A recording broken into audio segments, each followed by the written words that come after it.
All right, folks, you are live with the Godfather of West Coast Hip Hop. And today, I'm back on the set here at the Compton Chronicles, folks.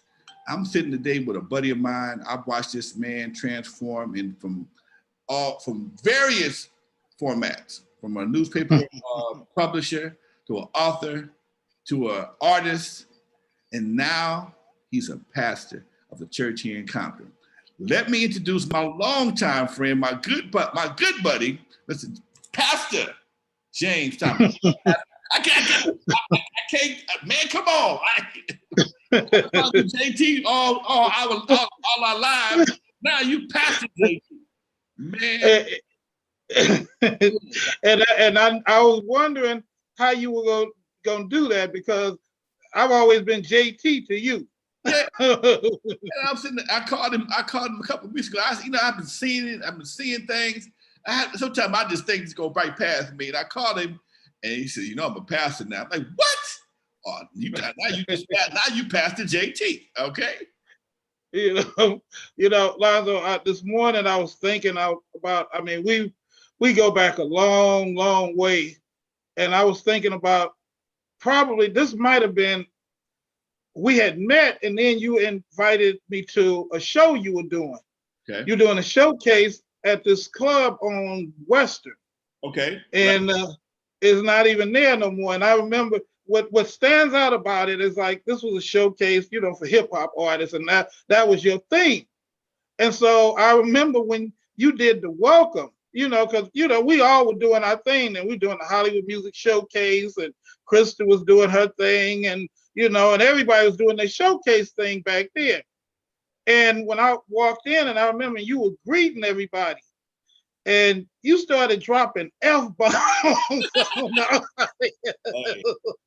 talking to the rappers, and I'm like, okay, this is different right here. But later on, I understood why you had to meet them where they were, so they wouldn't understand. Look, don't come in here with all of that nonsense and all of that foolishness. And I don't think you ever had an incident. No, I never had an incident, man. You know what? I can honestly say, of all the showcases I've done, I probably literally hundreds of showcases, man. Right. I've always maintained a level of respect from the artists. Okay, sometimes I had to cuss them out. I had to go straight out on their ass. That's my new line. Don't make me go straight out of Compton on your ass, okay? That's not my normal personality, but I'm a Gemini. I could go there if I have to. I'll meet you halfway. In fact, I'll meet you across the street. So once they understand that there's somebody in the room that's gonna regulate things, most folks they comply. So I ain't trying to I'm just trying to make them take care of business.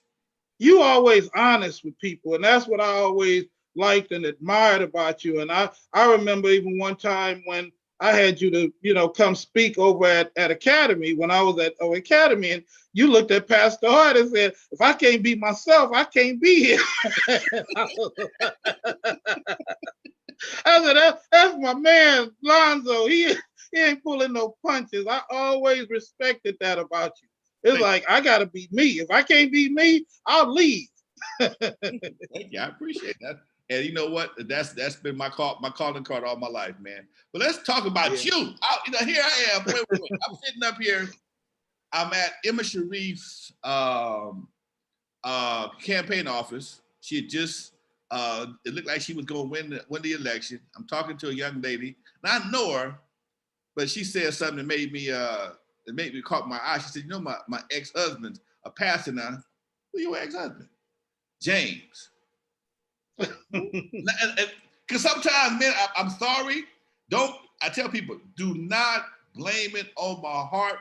I've met so many people in my life, and people change sometimes. People gain a little weight, they change their hairstyle, grow a beard, and I might not recognize you. And I hate embarrassing people, and I don't remember you. But I didn't remember at first. She said, James Thomas, my daddy gave him a church. What? And that was yeah. He came back. I said, oh shoot. And I'm like, that's what made me say, I gotta call my boy and see what's going on with him. He said, her daddy gave you a church. I'm like, wait a minute, that must have been a hell of a divorce.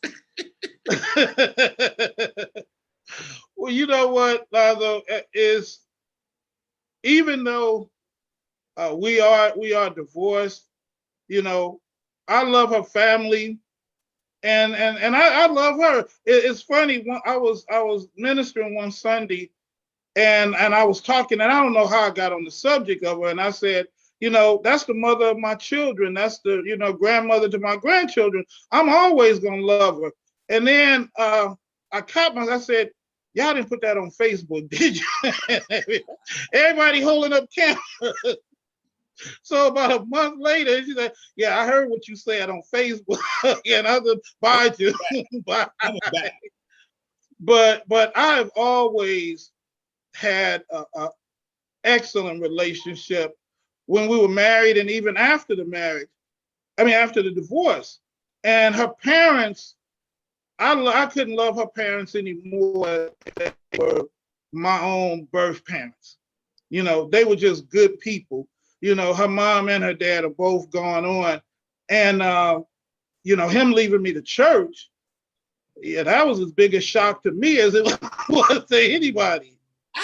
That's, you told me that. I'm like, we got to talk on camera live, because I need to understand that miracles do happen. And boy, if that ain't a miracle, my name ain't Lonzo. How in the world did you get blessed with a church from your ex-father-in-law? Talk to me. Yeah, it is, and it's a church paid for free and clear. And it you know, probably he passed away. He passed away, and my mom passed away in 2018. Okay. And it took such a toll on me. The day after he passed away, I had went into the hospital. I was in the hospital for 3 days after that. But prior to that, before he was, I was driving, you know, through Compton, and you know, something said, well, you stop and talk to you know, Dad Brown. And so I went over, you know, and I could stop by the house and anything. So he was happy to see me, and he said, and he always called me, it's like, you always call me JT. He always called me Mr. Thomas. No matter, I was always Mr. Thomas to him. Well, Mr. Thomas, thank you for stopping by and seeing me. Come and sit with me sometime. And this man had, you know, grandkids. He got 100 grandkids, great grandkids. He had plenty of people around him, but he said he loved when, you know, he and I would sit and talk. So I started going by and visiting with him and sitting with him. And then he got sick, and I'm giving you try to give you the short version. And he went into the hospital, and it wasn't, you know, it wasn't looking good, and you know, and we prayed in the waiting room. I was there with, you know, with the family and all of that. But prior to that, he told me that they were looking for a new pastor. They were having problems with the pastor that was there. They were looking for a new pastor, and he said that he asked me if would I mind coming to preach at the church. Now, I've been a teacher of the word.